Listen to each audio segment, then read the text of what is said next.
If you are an entrepreneur, specifically an entrepreneur with a Christian faith, you're going to love my next guest. His name is Patrice Tsague, and he wrote the book Biblical Entrepreneur Essentials, the fundamental guide to building a kingdom business. Welcome, Patrice. Thank you so much. Good to be here. It's good to nail you down because you're one of the busiest people I've ever met. You've got so much going on, working with the Nehemiah project and everything that you do. But today, Patrice, we're here to talk about your book, Biblical Entrepreneur Essentials. Can you share what is the overall message that you're hoping the world will know about this?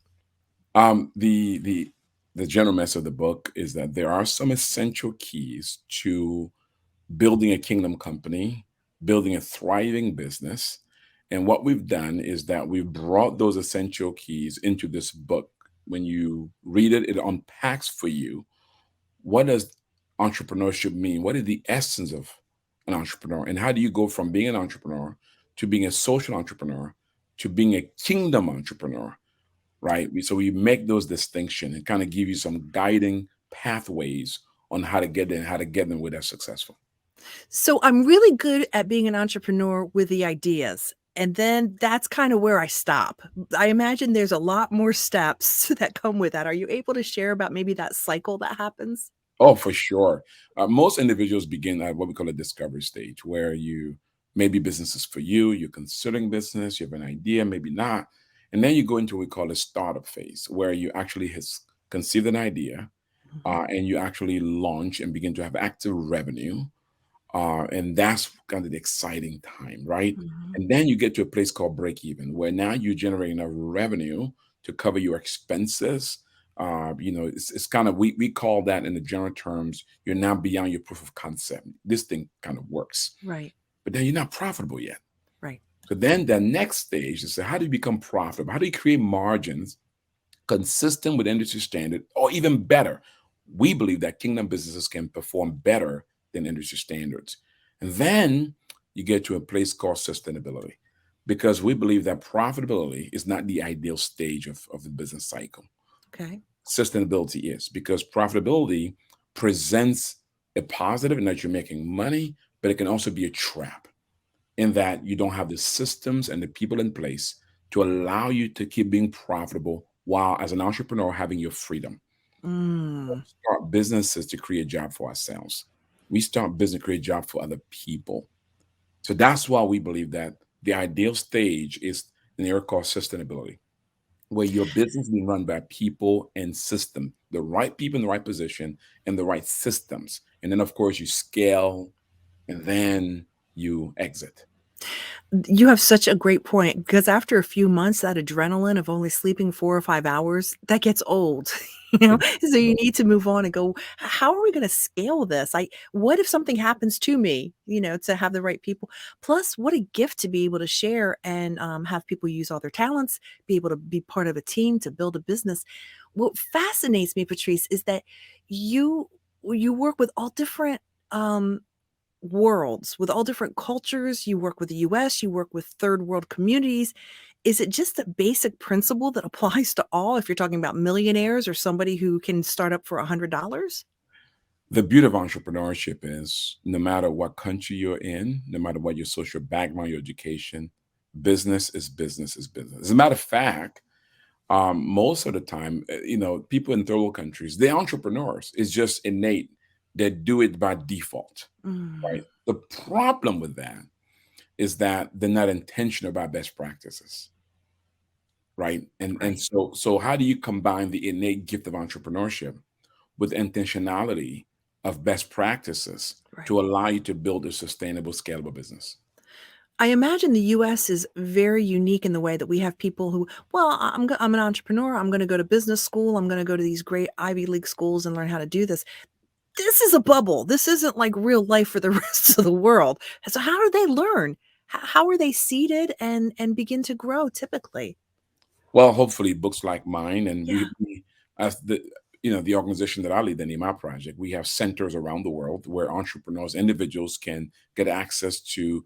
We're not our courses are not inexpensive, but they're for the return on investment. We think they're very, very reasonable, allowing them to have formal training that is biblically integrated to enable individuals to realize their dreams of being entrepreneurs and leaving legacies for their children and their communities. Which means that it has to be about way more than just money. Oh, for sure it is. I mean, here's the deal. If you start a business just because you want to make some money, you're going to be soon disappointed. It's got to be because you want to make a difference. You found a need that you can fill, that you're passionate about. And by the along the way, you can make lots of money. Mhm. What do you hope that people feel or think, or is there action that you want them to take after they read your book, Biblical Entrepreneur Essentials? Entrepreneurship is a gift that all of us can participate in. The Lord has given all of us talents, and each of us have the ability and capability to do it through business. Some of us were born with that innate gift of entrepreneurship. Some of us have to learn along the way. Whatever you learned or you're born with it, it doesn't matter. Mm, Provide you the guidelines and best practices, hopefully do it. The other piece is do it to make a difference, to make an impact. Anybody can mm, make money, but very few people can make a difference. And then lastly, I would say do it for the kingdom's sake, right? I mean, think about the transformative power of business when integrated with the intentionality of the gospel, with care for community, right? yeah, With a commitment to humanity. yeah. I mean, think about what a better world that would be. So, Mm, my prayer is that those who read this book are inspired to become agents of change in their community, their cities, and become wealth builders who are able to unleash resources for impacting their community, their nations, and the world itself. mm. It's so beautiful how you said that. Um, One of the things that I've noticed is that people really downplay gifts that God has given us. And they say, well, how can I market that? I mean, anybody can knock on doors or anybody can write. No, we take for granted sometimes the gifts that we have. And you're kind of encouraging us to explore those and don't take them for granted and maybe find a way to be an entrepreneur with those gifts. For sure, monetize it.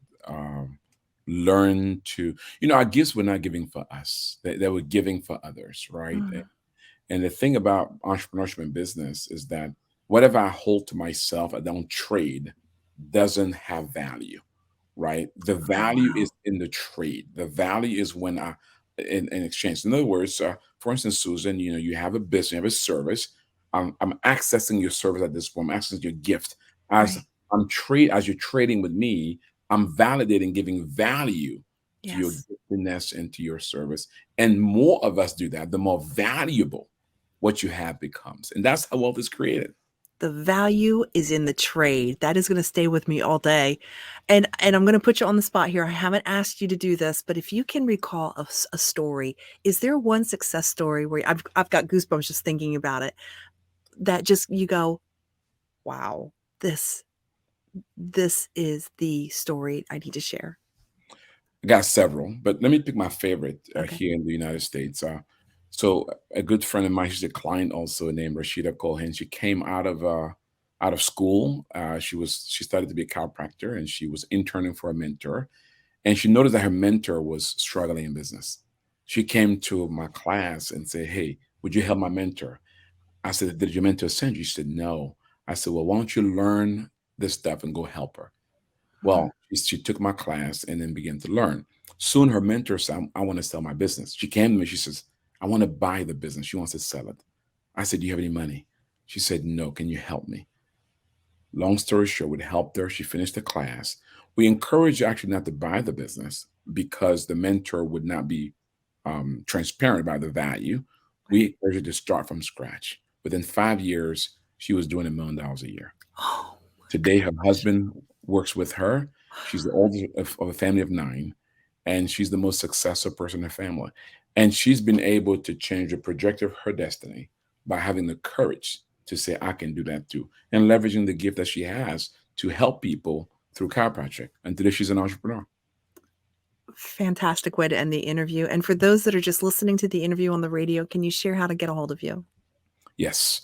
You can contact, of course, you can go to our website, nehemiahecommunity.com, nehemiah.com. You can reach me as well as psage at nehemiahproject.org, psage at nehemiahproject.org, psage at nehemiahproject.org. We'd love to connect with any one of you guys. Patrice, have a great day. Thank you. Thank you.